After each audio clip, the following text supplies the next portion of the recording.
এই মুহূর্তে চাঞ্চল্যকর খবর, পল্লীগ্রাম টিভির শফিক গ্রেপ্তার। পল্লীগ্রাম টিভির শফিক গ্রেপ্তার। জনপ্রিয় ইউটিউবার তথা পল্লীগ্রাম টিভির হিরো শফিক গ্রেপ্তার রেজিনগর থানা পুলিশের হাতে। তবে কি কারণে গ্রেপ্তার এই বিষয়ে এখনো পর্যন্ত জানা যাচ্ছে। রেজিনগর থানা এলাকার একটি মেয়েকে মিথ্যা প্রলোভন দেখিয়ে বিয়ের প্রতিশ্রুতি দিয়ে দীর্ঘদিন মেলামেশা করে এবং শারীরিক সম্পর্ক করে। পরবর্তীতে ইউনিটি তার বাড়ির লোকজনকে জানালে তার পরিবারের লোকজন তার সঙ্গে যোগাযোগ করতে চাইলে শফিক কোনো রকমের যোগাযোগ করেনি।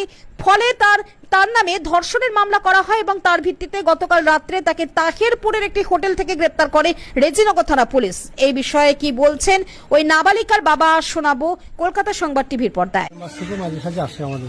কে ওই শফিক কি কারণে আসতো? এমনি আসে দিয়ে আস্তে আস্তে যেতে বললো তোমাকে আমি বিয়ে করবো। হ্যাঁ, বিয়ে নাই করে আমরা লিখে যাই খুব করে বি করেনি। না, বিয়ে করে না। বিয়ে তখন আবার স্কুল যাওয়ার নাম করে মেয়ে বলছে, আবার সেখান থেকে দিয়ে দিয়ে কালীগঞ্জের আমরা চলে গেছে। দিয়ে বলছে যে আমি বিয়ে করবো, খারাপ লাইনে চলে গেছে। সেগুলো আমাদের বাচ্চা বললো বিয়ের প্রতিশ্রুতি দিয়ে মানে শারীরিক সম্পর্ক করেছিল। হ্যাঁ করেছে। যে ওইটা আমাদের বাড়ি নিয়ে এসে যে তোমার বাপকে ডাকো, আমার বাপ আসো। যে বাড়িতে এসে দিল, পুলিশকে খবর দিল, পুলিশ চলে আসলো। একটা মীমাংসা করবে। হ্যাঁ, মীমাংসা করে দিলে আর চললো না।